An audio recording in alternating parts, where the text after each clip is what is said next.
Don't Feed the Pigeons, written by Anne Harth. Eva and Tony ate lunch in the park. A pigeon landed next to their bench. Eva gave him a piece of her sandwich. Don't feed the pigeon, Tony said. Why not? Eva asked as she took a bite of her sandwich. If you feed one, hundreds will come. Another pigeon landed on the bench. Eva gave him a piece of her sandwich. Tony shook his head. You'll be sorry.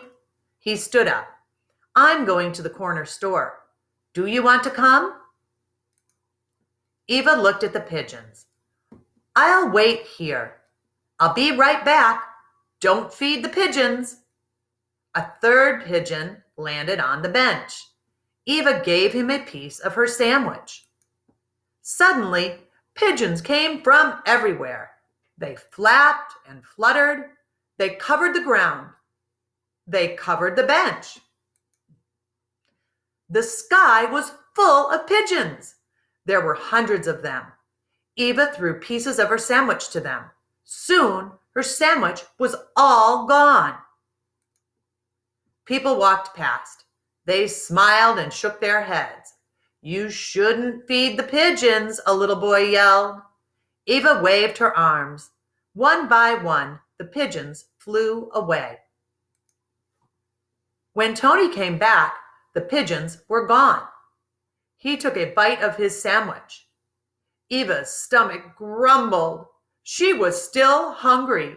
Why do you think she was still hungry? She watched Tony as he ate his lunch. What's wrong? Tony asked.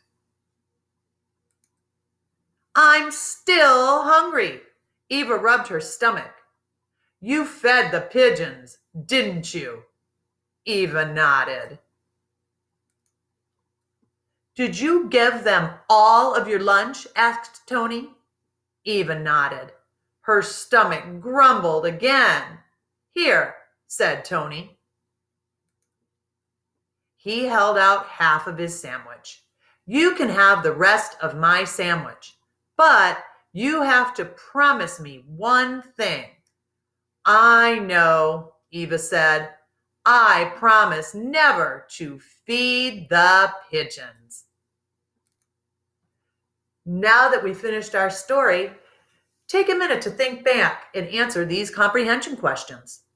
What does Eva feed the pigeons? Do you remember? What happens to Eva's lunch? Where does Tony go in the story?